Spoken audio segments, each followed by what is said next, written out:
लोक सभा चोणों के नतीजे साफ हो चुके हैं। जेकर सवाल सरकार बनाता है तो बीजेपी अपने बूते बहुमत हासिल नहीं कर पाई है। दस दिए कि पर उसकी एनडीए ने 292 सीटां ते जित हासिल की है, यानी बहुमत तो भी ज्यादा। दूसरी तरफ 234 सीटां वाला इंडिया अलायंस भी सरकार बनाने की चुकत है, पर पलड़ा एनडीए का अजे भी भारी लग रहा है।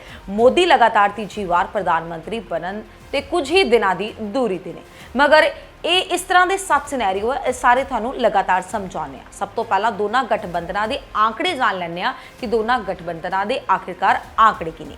लोक सभा में 543 सीटां ने, सरकार बनाने लिए घट तो घट 272 सीटां चाहिए ने। बीजेपी की अगवाई वाला एनडीए गठबंधन नू 292 सीटां मिलियां ने। पहला सिनेरियो जेकर चंद्रबाबू की टीडीपी एनडीए का साथ छड्ड दिंदी है तां एनडीए दे कोल 292 सीटां ने, जिहदे विचों टीडीपी की हिस्सेदारी दे विच 16 सीटां आईयां ने। जेकर टीडीपी इंडी अलायंस दे नाल जांदी है तां एनडीए दे कोल 276 सीटां बचदियां ने, यानी बहुमत तो 4 सीटां ज़्यादा। फिर भी उस मोड़ ते सरकार एनडीए ही दी बन जाएगी। उधर ही जेकर गल करिए तो 276 सीटां दे नाल एनडीए मुड़ तो सरकार बना लेगी। दूसरे सिनेरियो दे विच गल सामने आती है, जेकर नीतीश दी जेडीयू एनडीए का साथ छड्ड दिंदी है तां अजिहे विच सब तो पहला जानते हैं कि जेडीयू को कितनी सीटां ने। जेडीयू को सीटां ने 12, यानी कि एनडीए दे कोल 292, जेडीयू को 12। जेकर जेडीयू इंडी दे नाल चली जाती है तो एनडीए दे कोल 280 सीटां रहणगियां, यानी कि बहुमत तो 8 सीटां ज़्यादा। फिर भी सरकार एनडीए दी बनेगी क्योंकि 280 सीटां एनडीए दे कोल है।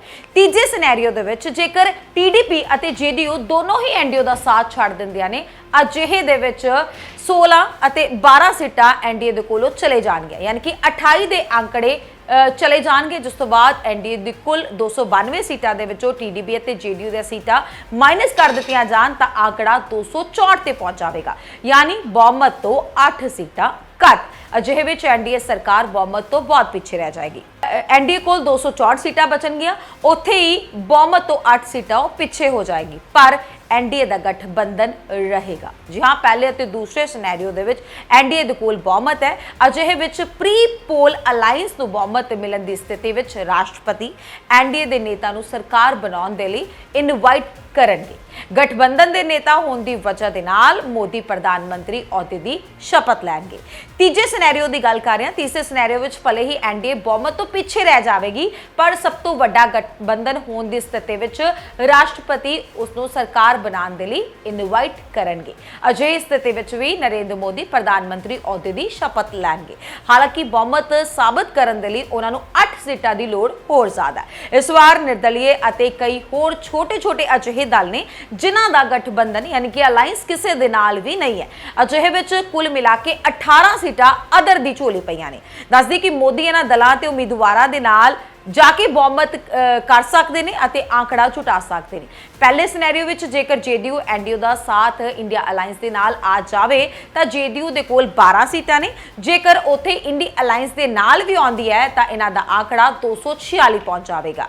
दस दी कि इस तो बाद भी बहुमत के आंकड़े तो 28 सीटां वो पिछे रह जाएंगे। दूजे सिनेरियो दे विच जेकर टीडीपी एनडीयू का साथ छड्ड के इंडिया अलायंस के नाल आ जाती है तो टीडीपी नूं 16 सीटां ते जित मिली है। जेकर वो इंडियन अलायंस के नाल जाती है तो इन्हां दा आंकड़ा 250 पहुंच जाएगा। इस तो बाद इंडिया बहुमत के आंकड़े तो 22 सीटां पिछे रह जाएगी। दस दी कि 234 सीटां ने, 16 सीटां होर मिलणगियां, 250 का आंकड़ा, पर 22 सीटां फिर भी घट नहीं। तीजे सिनेरियो की हुण गल करते हैं, वो भी कांग्रेस की। जेकर जेडीयू और टीडीपी दोनों इंडिया अलायंस के विच आ जांदियां ने, टीडीपी और जेडीयू नूं मिला के 28 सीटां झोली पै जाणगियां। ये दोनों इंडी अलायंस के नाल जोड़दियां ने तो आंकड़ा 262 पहुंच जाएगा।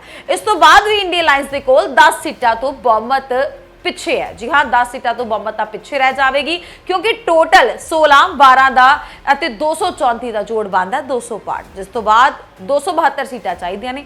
चौथे सिनेरियो की हुण गल करते हैं। जेकर जेडीयू टीडीपी अते लोजपा इंडिया के नाल आ गए तो टीडीपी दी 16, जेडीयू दी 12 अते लोजपा यानी कि राम विलास दी 5 सीटां नूं इंडिया अलायंस दी सीटां विच शामिल किया जाए तो आंकड़ा 267 हुंदा है, यानी कि बहुमत तो 5 सीटां फिर घट।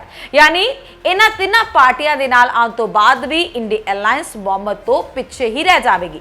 टीडीपी जेडीयू लोजपा रामविलास दियां ये सीटां मिला के 33 सीटां टोटल बनदियां ने। इंडिया अलायंस कोल 234 सीटां ने, 33 होर पावांगे तो 267 सीटां, जिस तो बाद बहुमत तो 5 सीटां फिर घट।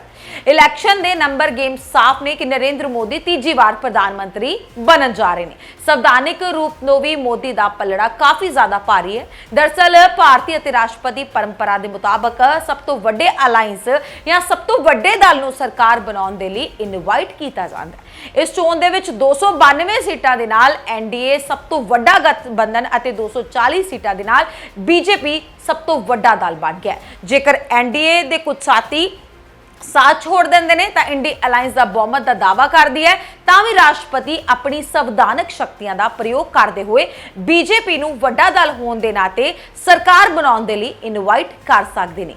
किसी भी मोड़ से किसी भी तौर पर आके गल की जाए तो एक्सपर्ट के मुताबिक एक बार फिर तो सरकार है जिहड़ी कि नरेंद्र मोदी की बनन जा रही है, जो कि बहुमत जुटान में खास दिक्कत उन्होंने नहीं होएगी। यानी कि इस बार भी मोदी के पीएम बनने की प्रबल संभावना सामने आ रही है।